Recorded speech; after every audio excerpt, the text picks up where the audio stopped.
Hi everyone, welcome to my story channel. आसंतु आरंभ करिबा आजिर कहानीटी मधुर मिलन। नियति काहा भाग्ୟରେ कौन लिखिछि केही भी कहि परिबे नाही। सेथिपाई समय सह ताल देई धैर्य धरी अपेक्षा करिबाकू होइथाए। सबुबेले भाग्य उपरे विश्वास रखुथिबा सूर्यांश आजि प्रेमरे असफल होई भांगी पड़िछि। प्रेमर मायाबी निशारू देह आ मन को मुक्ति देबा बहुत कष्ट होइथाए। जेते चेष्टा कले भी स्मृति को पासोरी देबा पाई ताहा भी संभव होई पारे नाही। अतीत मने पड़ी गले आखि भिजी जाए, हृदय थरी उठे। कौन तरुण बयसरे प्रेम करिबा निहाती आवश्यक अटे? ए प्रश्नर उत्तर भी खोजिकी पाई हुए नाही। प्रेम एमिति एक शब्द जहा शाश्वत आउ पवित्र अटे। प्रेम पाई दिने प्रभु रामचंद्र समुद्र रे सेतु बांधी लंकारे रावण को परास्त करी देवी जानकी को उद्धार करिथिले। प्रेमर आसक्ति ठारू निजको दूरेई रखिथिबा भोला शंकर भी सती को पाइबा पाई तांडव करिथिले।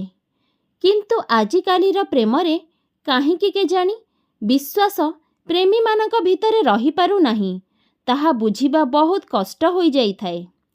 किछि दिनर मिलामिशा रोमांस भावर आदान प्रदान परे समस्ते दैहिक सुख पाइबाकू इच्छा करती। आउ थरे दैहिक सुख प्राप्त कला परे अधिकांश प्रेमी माने भल पाइबार निजको दूरेई दियंती। आउ तापरे प्रतारणा आउ धोकार कहानी आरंभ हुए। किए लज्जा सही न पारि आत्महत्या करे तो किए जीवन तमाम कष्ट पाए। जेउठी भल पाइबारे मनर भावना नियंत्रण रे न थाए, सेठी प्रति मुहूर्तरे भूल हेबार संभावना रही थाए। सेमिति एक द्वंद्वरे आजी फसी जाइछि सूर्यांश। शिवांगीर मनरे कौन थिला बुझिबाकू चेष्टा करू नथिला, जेउथिपाई से भी आज प्रतारणार पापरे निजको प्रति क्षण निजको निजे जाली चलीछि। भूल बा कौन कहिछि से निजे भी बुझी पारु नथिला। भल पाइबा आउ विवाह भितरे पार्थक्य खोजी हरेई बसिछि दीर्घ 6 वर्षर भल पाइबाकू। आजी शिवांगीर बाहाघर शेष देखारे कहिथिला निश्चय बाहाघर को आसीबा पाई। किंतु सतरे कौन जणे प्रेमी निजर भल पाइबाकू हराइबा परे प्रियतमा को विवाह मंडपरे सिंदूर आउ काहा हाथर पिंधिबार देखि पारिबो? ए कथा भाबिले तार देह भितरे जेमिति प्राण छटपट हेला परिका अनुभव हेउथाए। हुए तो सेदिन शिवांगीर प्रस्ताव को स्वीकार करिबार थिला। सामान्य केई पद कथा दीर्घ दिनर संपर्क भितरे तिक्तता आनी देइथिला। जिद धरी शिवांगी कहिथिले, बास बहुत होईगला सूर्यांश, घर लोक राजी नहेले कौन हेला, सेठू चाल आमे कोर्ट मैरेज करिदेबा। निज जीवन जीबार अधिकार आमर अछि। आमे तो आउ छोट छुआ होई रही नाहु जे परिवारर निष्पत्ति रे आमर भविष्यत आमे देखिबा। ए सबु आउ मु सही पारु नाही। स्वाधीनता रे बंचिबार अधिकार आमर अछि, मानुछि। बापा माँ को आमर निष्पत्ति हुए तो कष्ट देई पारे, ता बोली काहेकि आमे निजर खुशी को परित्याग करिदेबा। आजी जाए तुमर सबु निष्पत्ति को मु सम्मति देई आसीछि, किंतु बास एई थरक मते क्षमा करि दियो। तुम साथे मते आसीबाकू दियो। मु तुमको बहुत भल पाए। तुम बिना मु बंची पारिबी नाही। प्लीज घर को फेरी जिबा पाई बाध्य कर नाही। तुमे जदि साथीरे नेबा पाई राजी न हुओ तेबे मु सत कहूछि घर को फेरीबी नाही। सीधा सासु घर परिवर्ते जमालय चली जीबी। तापरे तुमे खुशी हेब तो? शिवांगी सेदिन किछि भी बुझिबा परिस्थिति रे नथिला। एका जिद, आजी ही कोर्ट मैरेज करिबाकू हेब। निजर भावना उपरे तार नियंत्रण रहु नथिला। केमिति संभाळिब शिवांगी को बुझी पारु नथिला सूर्यांश। दुहींको आखिरे भरी जाइथिला अश्रु। शिवांगी को बुझाइबाकू जाई सूर्यांश कहिला, सुण आमे जीवनरे जेते बड़ होईगले भी सबुबेले किंतु बुद्धि आउ विवेकरे पिता मातांका सह समान होई परिबा नहीं। मानुछि जुग बदलिछि, बदली जाइछि सामाजिक चलणी, हेले पितामातांकर अभिज्ञता आउ आशीर्वाद पाई आजी आमे सफल। जदि आम भल पाइबा शाश्वत आउ पवित्र होइथिबो तेबे निश्चय विधाता आमर मिलन अवश्य करिब। मते थरुटिए पाई सुजोग दियो तुम बापा मांक सह कथा हेबा पाई। दुई परिवारर आशीर्वाद बिना आमे केमिति खुशीरे रही परिबा कुह तो।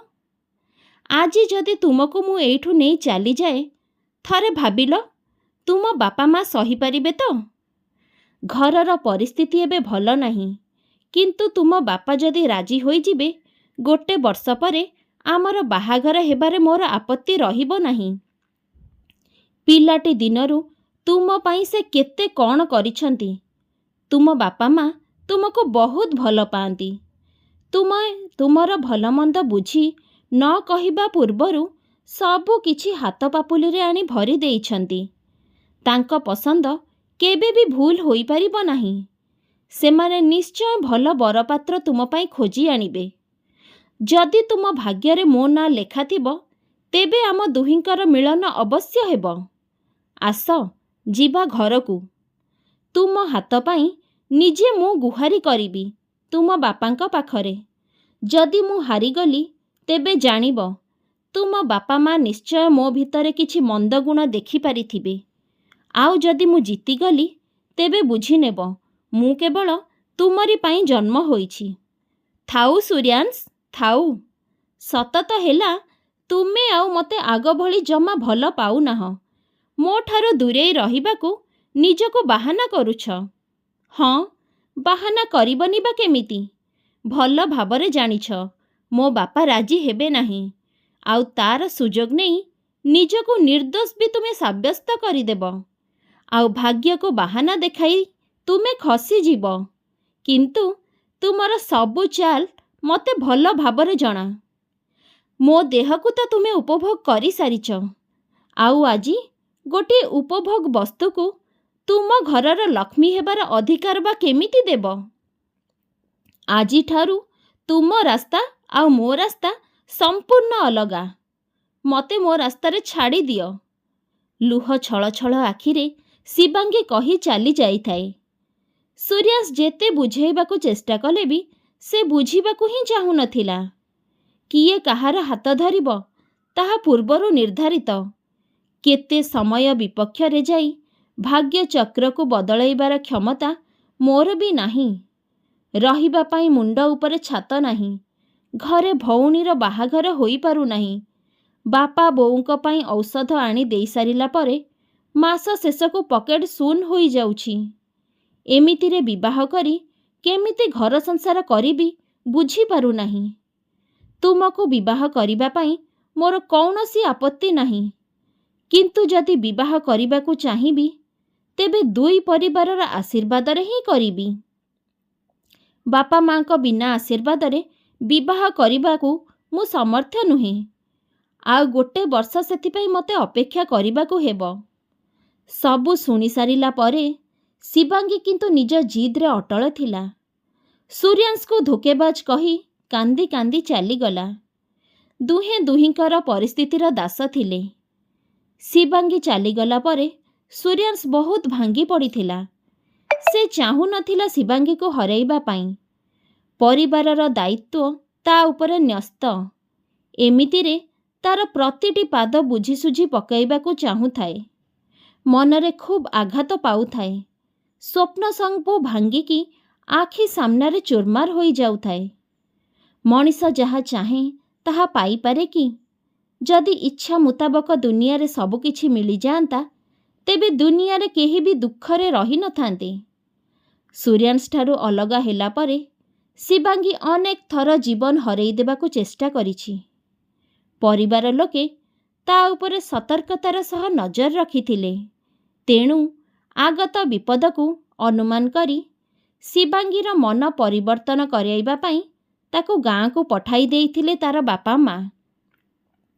ନିଜ ଜୀବନଠାରୁ ଅଧିକା ଭଲ ପାଉଥିବା ଝିଅର ଉଦାସ ମନକୁ ଦେଖି ଭାଙ୍ଗି ପଡ଼ିଲେ ଶିବାଙ୍ଗୀର ବାପା ମା ଦୁହେଁ। ଝିଅର ଜିଦ୍ ସାମ୍ନାରେ ମୁଣ୍ଡ ନୁଆଇବାକୁ ପ୍ରସ୍ତୁତ ନଥିଲେ ସେମାନେ। ଝିଅର ଜୀବନ ସହ ଖେଳିଥିବା ଯୁବକକୁ ଉଚିତ ଶାସ୍ତି ଦେବା ପାଇଁ ଗୁଣ୍ଡା ଦ୍ୱାରା ଆକ୍ରମଣ କରିଲେ ଶିବାଙ୍ଗୀର ବାପା। ସୂର୍ଯ୍ୟାଂଶ ଗୁରୁତର ଆହତ ହୋଇ ଜୀବନ ଆଉ ମୃତ୍ୟୁ ସହ ମେଡିକାଲରେ ସଂଘର୍ଷ କରିବାକୁ ଲାଗିଲା। ବାପାଙ୍କର ରାଗ ଦେଖି ଭୟଭୀତ ହୋଇ ଶିବାଙ୍ଗୀ ବି ବାହା ହେବା ପାଇଁ ରାଜି ହୋଇଗଲା। ସହରର ଜଣେ ଆଭିଜାତ୍ୟ ସମ୍ପୂର୍ଣ୍ଣ ଯୁବକ ଜଣେ ଶିବାଙ୍ଗୀର ବାହାଘର ସ୍ଥିର ହେଲା। ବାପା ମାଙ୍କର ରାଣ ନିୟମରେ ବନ୍ଦୀ ହୋଇ ଶିବାଙ୍ଗୀ ଶେଷରେ ସୂର୍ଯ୍ୟାଂଶକୁ ମନ ମଧ୍ୟରୁ ଘୃଣା କରିବାକୁ ଲାଗିଲା।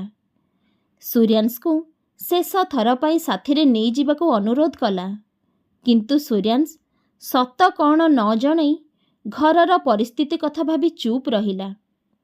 ରାଗିକି ଶିବାଙ୍ଗୀର ବାହାଘର ଭୋଜିକୁ ମଧ୍ୟ ଆମନ୍ତ୍ରଣ କରିଲା ସୂର୍ଯ୍ୟାଂଶକୁ। ସତ କ'ଣ ଜାଣିବା ପୂର୍ବରୁ ଶିବାଙ୍ଗୀର ମଙ୍ଗନ ହୋଇସାରିଥାଏ। ଘରେ ବାହାଘର ପାଇଁ ସମସ୍ତେ ଖୁସିରେ ଥାଆନ୍ତି। ବର ଆସିବାକୁ ଆଉ କିଛି କ୍ଷଣ ବାକି ଥାଏ। ବିବାହ ମଣ୍ଡପକୁ ପ୍ରବେଶ କରେ ସୂର୍ଯ୍ୟାଂଶ, ହାତରେ ଗୋଲାପ ଗୁଚ୍ଛ ଧରି। ମୁଣ୍ଡରେ ବ୍ୟାଣ୍ଡେଜ ପଟି ଭିଡ଼ା ହୋଇଥାଏ। ବାମ ପଟ ହାତ ଭାଙ୍ଗି ଯାଇଥିବା କାରଣରୁ ପ୍ଲାଷ୍ଟର ମଧ୍ୟ ବନ୍ଧା ହୋଇଥାଏ। ଲାଲ ଟୁକୁଟୁକୁ ସାଧବ ବୋହୂ ବେଶରେ ଶିବାଙ୍ଗୀ ଖୁବ୍ ସୁନ୍ଦର ଦିଶୁଥାଏ। ଆଖିରେ ଜକେଇ ଆସୁଥିବା ଲୁହକୁ ପୋଛି ସୂର୍ଯ୍ୟାଂଶ ଫୁଲତୋଡ଼ା ଦେଇ ଚାଲି ଯାଉଥାଏ। ସୂର୍ଯ୍ୟାଂଶକୁ ଚାହିଁ ରହି ଶିବାଙ୍ଗୀ ନିଜର କୋହକୁ ରୋକି ପାରୁନଥାଏ। ଅତିଥିମାନଙ୍କ ସମ୍ମୁଖରେ ପ୍ରେମିକକୁ ଦେଖିବି ସେ ବିବଶ। ଏସବୁ ଦୂରରୁ ଦେଖି ରାଗରେ ଗର୍ଜନ କରିବାକୁ ଲାଗିଲେ ଶିବାଙ୍ଗୀର ବାପା। ନିଜର ଲୋକଙ୍କୁ ଆଦେଶ ଦେଲେ ଯେ ସୂର୍ଯ୍ୟାଂଶକୁ ବାହାରକୁ ନେଇ ଉଚିତ ଶାସ୍ତି ଦେବା ପାଇଁ। ଠିକ୍ ଏତିକି ବେଳେ ଫୋନ୍ ଆସିବାରୁ ଆରପଟୁ ଭାବି ସମୁଦି କହୁଥିଲେ, ମୋତେ କ୍ଷମା କରିଦେବେ ସମୁଦି। ଆପଣଙ୍କର ପ୍ରସ୍ତାବକୁ ପ୍ରତ୍ୟାଖ୍ୟାନ କରିବା ଛଡ଼ା ମୋ ପାଖରେ ଆଉ କିଛି ବି ଉପାୟ ନାହିଁ। ମୋ ପୁଅ ଆଉ ଗୋଟେ ଭିନ୍ନ ଜାତିର ଝିଅକୁ ନେଇ କୁଆଡ଼େ ପଳେଇଛି। ଏ କଥା ଫୋନ୍ରେ ଶୁଣି ଶିବାଙ୍ଗୀର ବାପା ବେହୋସ ହୋଇଗଲେ। କ'ଣ ହେଲା ବୋଲି ସମସ୍ତେ ଆସି ଜମା ହୋଇଗଲେ। ପାଣି ମାରି ଚେତା ଫେରାଇବା ପରେ ଘଟଣା ସମସ୍ତେ ଜାଣି ଭାଳେଣି କରିବାକୁ ଲାଗିଲେ। ମଙ୍ଗୁଳା ଝିଅକୁ କିଏ ବାହା ହେବ ଭାବି ବିଚାର କରିବାକୁ ଲାଗିଲେ। ନିଜର ନିକଟ ସମ୍ପର୍କୀୟଙ୍କଠାରୁ ଆରମ୍ଭ କରି ଚିହ୍ନା ଜଣାରେ ସମସ୍ତଙ୍କୁ ଅନୁରୋଧ କରିବା ପରେ ଶେଷରେ ନିରାଶ ହେଲେ। ଶିବାଙ୍ଗୀ ଗୋଟେ କୋଣରେ ବସି କାନ୍ଦୁଥାଏ। ନିଜର ଭାଗ୍ୟକୁ ମଧ୍ୟ ନିନ୍ଦୁଥାଏ। ତାକୁ ଜାବୁଡ଼ି ଧରି ତାର ଜେଜେମା ବି କାନ୍ଦଣା କରୁଥାନ୍ତି। ଠିକ୍ ଏତିକି ବେଳେ ସୂର୍ଯ୍ୟାଂଶର କଥା ମନେ ପଡ଼େ ଶିବାଙ୍ଗୀର ବାପାଙ୍କର। ଯାହା ଅତୀତରେ ଭୁଲ କରିଥିଲେ, ଆଜି ତାର ପ୍ରାୟଶ୍ଚିତ ପାଇଁ ସୂର୍ଯ୍ୟାଂଶ ସାମ୍ନାରେ ହାତ ଯୋଡ଼ି ନେହୁରା ହେଲେ ଶିବାଙ୍ଗୀର ବାପା। ଘରର ପରିସ୍ଥିତି ପାଇଁ ସେଦିନ ଶିବାଙ୍ଗୀର ମନକୁ ଭାଙ୍ଗି ଦେଇଥିବା ସୂର୍ଯ୍ୟାଂଶ କ'ଣ କରିବ କିଛି ବୁଝିପାରୁନଥିଲା। ବାପା ମା ତାର ଏତେ ଶୀଘ୍ର ବାହାଘର କରାଇବା ପାଇଁ ରାଜି ନୁହନ୍ତି। ଭଉଣୀ ଥାଉ ଥାଉ ପୁଅ କଥା ଉଠେଇବେ ନାହିଁ ବୋଲି ଦୁହେଁ ସ୍ଥିର କରିସାରିଥାନ୍ତି। ଶେଷରେ ସୂର୍ଯ୍ୟାଂଶ ଫୋନ୍ ଲଗାଇ ତାର ବାପାଙ୍କୁ ସବୁ କଥା କହେ। କିଛି ସମୟର ନୀରବତା ପରେ ସୂର୍ଯ୍ୟାଂଶର ବାପା ରାଜି ହୁଅନ୍ତି। ବାପାଙ୍କର ଅନୁମତି ପାଇସାରିଲା ପରେ ପରିବାରକୁ ଅନୁରୋଧ କରେ ବିବାହରେ ଆସି ପହଞ୍ଚିବା ପାଇଁ। ଅନ୍ୟପଟେ ଘର ଭିତରେ ନିଜକୁ ତାଲା ପକାଇ ଶିବାଙ୍ଗୀ ହାତ କାଟି ଦେଇଥାଏ। ଘର ଲୋକ କବାଟ ବାଡ଼େଇଲେ ବି ନ ଖୋଲିବା କାରଣରୁ କବାଟ ଭାଙ୍ଗି ଯେତେବେଳେ ସମସ୍ତେ ଯାଇ ଭିତରେ ପହଞ୍ଚିଲେ, ଅତ୍ୟଧିକ ରକ୍ତ ବୋହି ଯାଇଥିବା କାରଣରୁ ଶିବାଙ୍ଗୀ ଚେତା ହରେଇ ଦେଇଥାଏ। ତତ୍କ୍ଷଣାତ୍ ଶିବାଙ୍ଗୀକୁ ମେଡିକାଲରେ ଆଡମିସନ୍ କରାଇ ଦିଆଯାଏ। ବ୍ଲଡ ବ୍ୟାଙ୍କରୁ ରକ୍ତ ଆଣି ଚଢ଼ାଇବା ପରେ ଧୀରେ ଧୀରେ ଶିବାଙ୍ଗୀ ସୁସ୍ଥ ହେବାକୁ ଲାଗିଲା। ଆଖି ସାମ୍ନାରେ ସୂର୍ଯ୍ୟାଂଶକୁ ଦେଖି ଜାବୁଡ଼ି ଧରି କାନ୍ଦି ପକାଏ। ସୂର୍ଯ୍ୟାଂଶ ହସି ହସି କୁହେ, କହିଥିଲି ନା, ନିୟତି ନ ଚାହିଁବା ଯାଏଁ କେବେ ବି କିଛି ଘଟେ ନାହିଁ। ଆଉ ଆମର ମିଳନର ଯୋଗ ବି ଏମିତି ହିଁ ଭାଗ୍ୟରେ ଲେଖା ହୋଇଥିଲା। ସେଥିପାଇଁ ଆଜି ଦୁହେଁ ଆମେ ଏକ ହୋଇପାରିଛେ। ଦୁହେଁ ମିଶି ହସୁଥିଲେ।